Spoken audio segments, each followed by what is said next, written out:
Canada, my conscience was just breaking me because deep down I know that this is just like starting something to fail. There was no way that that man was going to get it considering his age. Canada, they won't give you. I'm inspired by worth. I desire your worst, so you can just hide while I work. I ain't tired, you first. I'll write a second, third verse about the lies you go disperse. Guys, welcome back to my YouTube channel. It's your girl Jennifer David. To my returning subscribers, oh, you're the real MVP. And if you're just watching my video for the very first time, please hit the subscribe button down below. Without wasting much time, like my title rightly says, I'm going to be talking about step by step on how to get your Canada study visa or Canada study permit, whichever one. So today, similar to my first video, if you've not seen it, I'll put a link now. Go watch the video. Similar to my first video, step by step on how to get a UK visa, the processing, they're quite similar. So today I'm going to be dividing the processing into two. First is the admission processing stage, and the second is the visa processing stage. For the admission processing stage, you're going to be needing your international passport, your academic certificates, your WAEC, your transcripts, your university certificate, your OND, BSc, whatever, all your academic certificates that is necessary for this application. You're going to be needing statement of purpose. Like I said before, statement of purpose is just you telling the school why you want to study that course, why you want to study in the school, why you want to study in Canada, what how the course will be beneficial to you.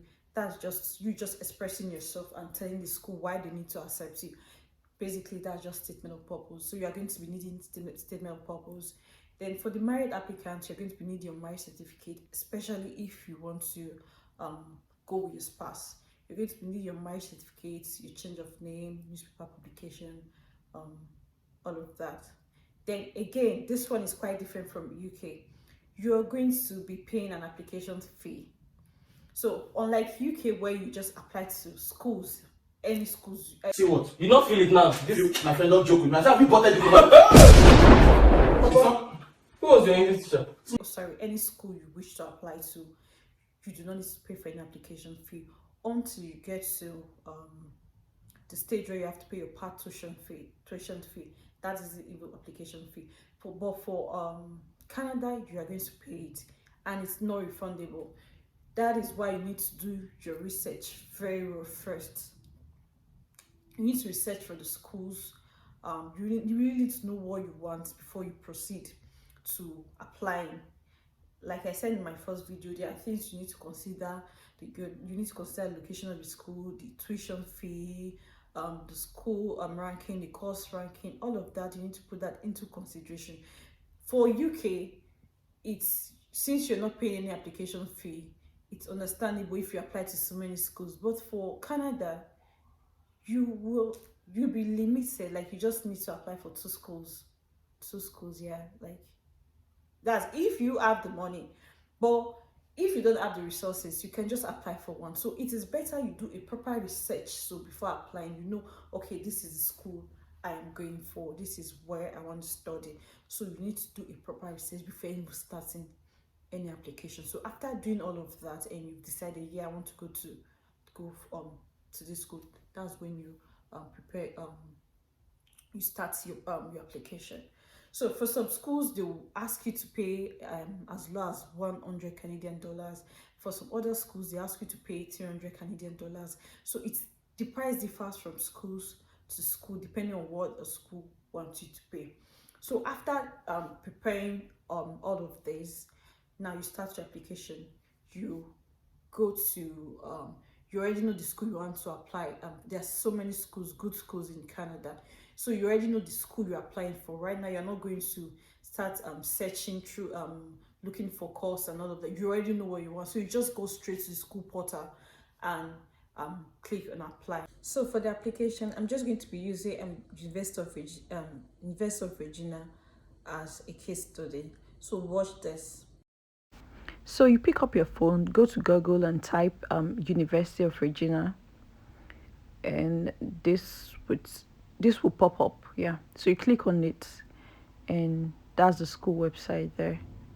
You click on the school website and you're going to have this page. So you're going to explore programs. You select programs. So I'm going to be using computer science, for example.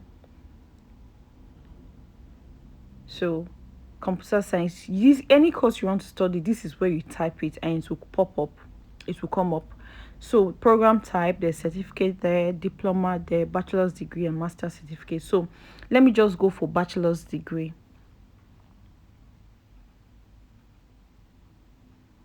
And this will come up. So but for bachelor's degree, there's bachelor's degree and there's diploma. So you need to be sure of the program you're going for. So I'll select bachelor's degree and the course page will come up. So this is everything about the program, the location where the program is offered, and everything about the program is on this page. So if you want to get extra info, you can still message them via this page. So I'll click on apply and this will come up. On this apply page, you see different ways you can apply, different things you need to know about the application. It's listed on this page.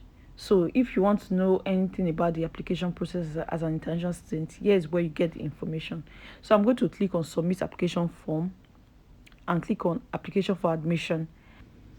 So this page will pop up. So you should click on first time user, so you'll be able to create your login ID and login pin. So what I'm doing is I'm trying to create a login ID and a login pin. This is what you use to access your application at all time. So you should be able to create something you can easily remember. So this is what I'm just doing.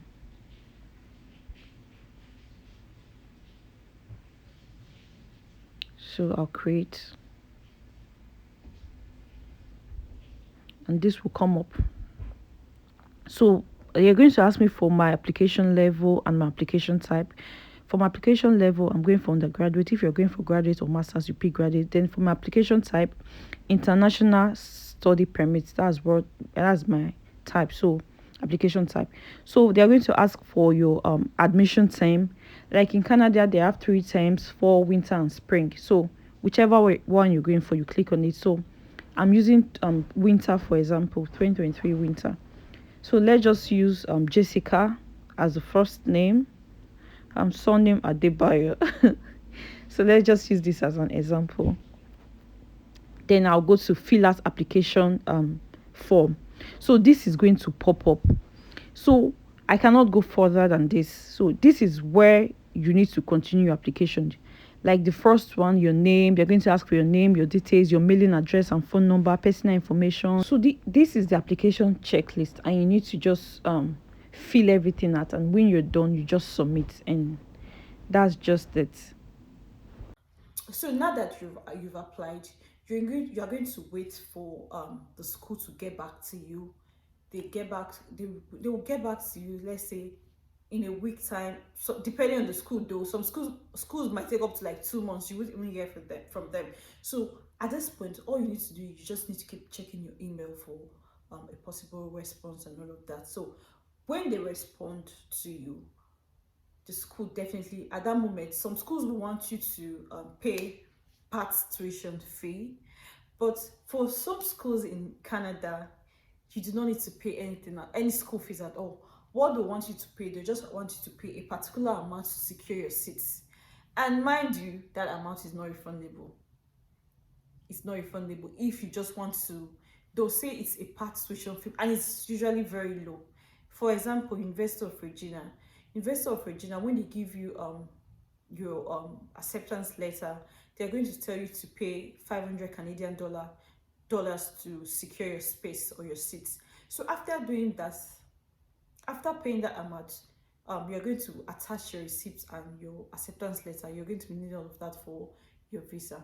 You're not going to be paying anything again yet till you get to Canada. You pay your full tuition fee before you start studying.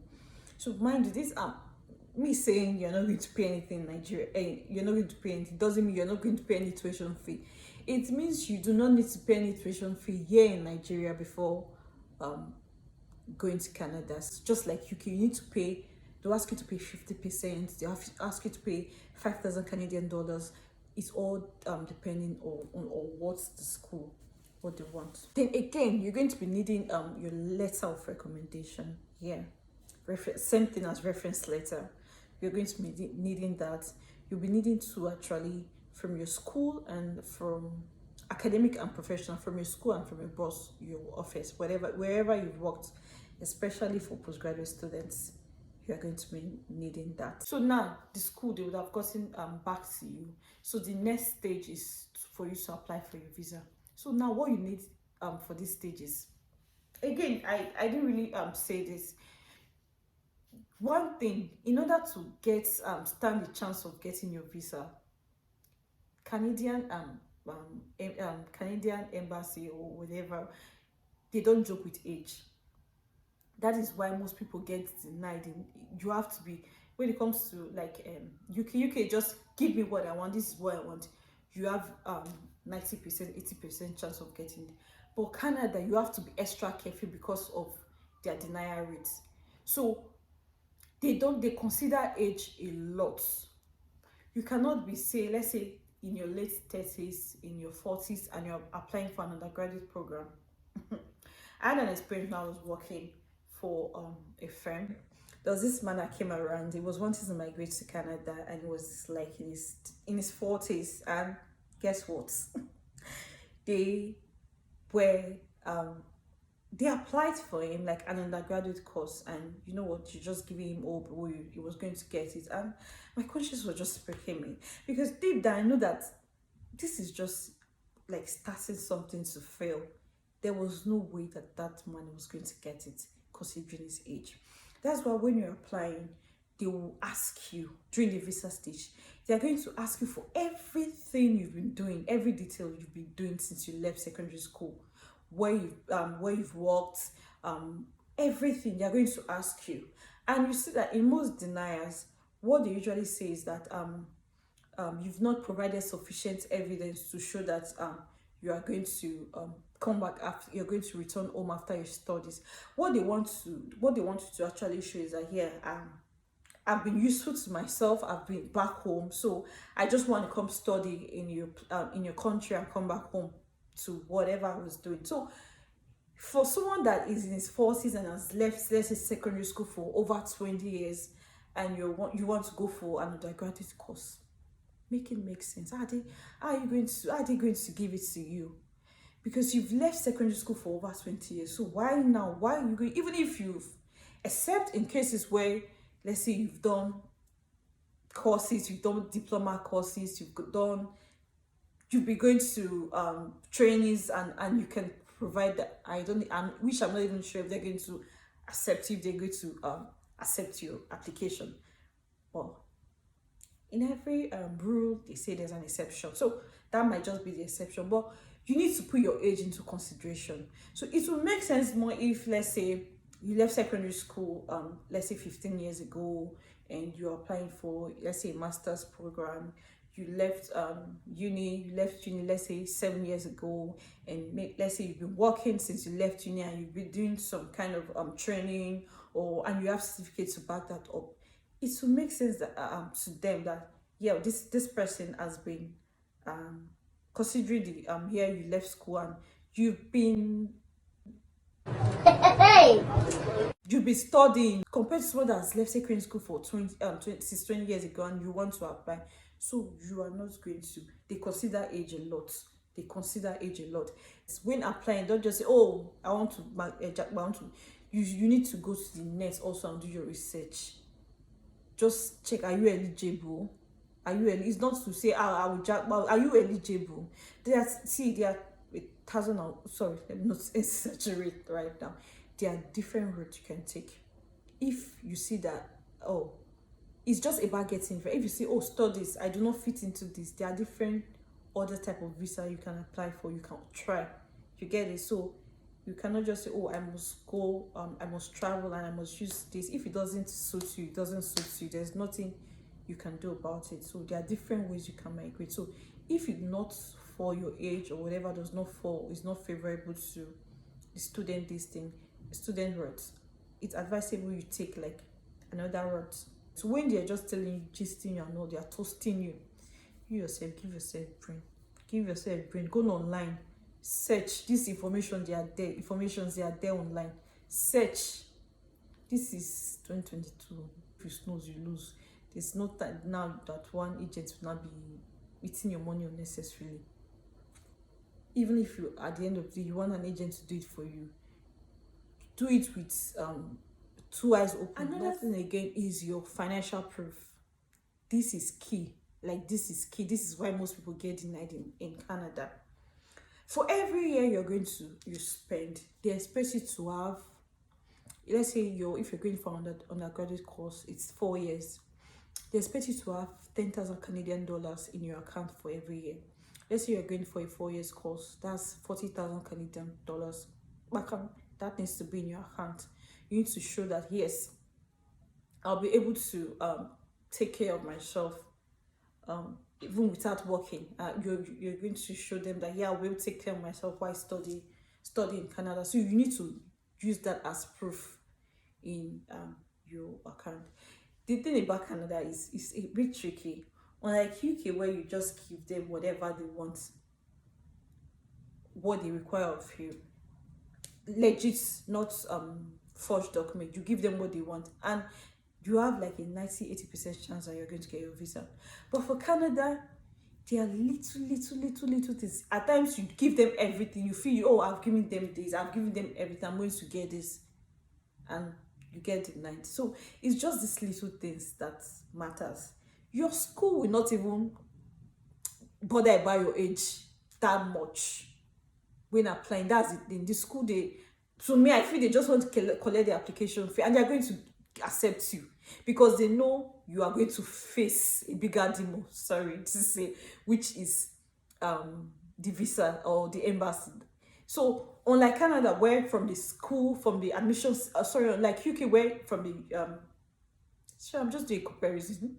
From the UK, where from the admission stage, the school is already scrutinizing you, the school is already preparing you, the school wants to know if you're a suitable candidate. But for Canada, the school, they will not even care. Even if you're 40, even if you're in your 50, they will accept you because they know that the UK embassy, they are very strict. They are going to do their due diligence. They are going to check you well. So they'll give, if don't just say, oh, they've given me admission, so I'm okay, I'm a suitable candidate, they are going to give it to me. If you like, I have 50 million in your account and your age doesn't match the degree you are going for, it's a no. So don't let anybody, any agency or anything, like I saw so many cases, like I cannot start mentioning, I cannot say much. I saw so many cases where this person would just cancel. I'll be like, this person, there's no way this person is not getting this visa. It's not, I'm not trying to be negative, or it's just the way it is, what it is. That's just it, basically. So your age, you need to put that into consideration. Then you need to have a good history. You need to have a good history. You need to tell them that yes, your brain have been working, like you've been working, be it school, you've been busy doing things. So they are going to ask you for every year, everything you've been doing, any job you've taken. So they're going to ask you. So that aside, so all you'll be needing is the acceptance letter, your financial proof, your passport. Then as you progress in the application process, if you'll be needing a police clearance certificate, they'll ask you to go get one. So if you need that, you go do it. Then for medicals, the same thing. As you proceed, it's not everybody does medical. Not everybody does medical. Medical, sorry. If they deem it fit that, yeah, this person needs to go for some, they'll ask you to go do it.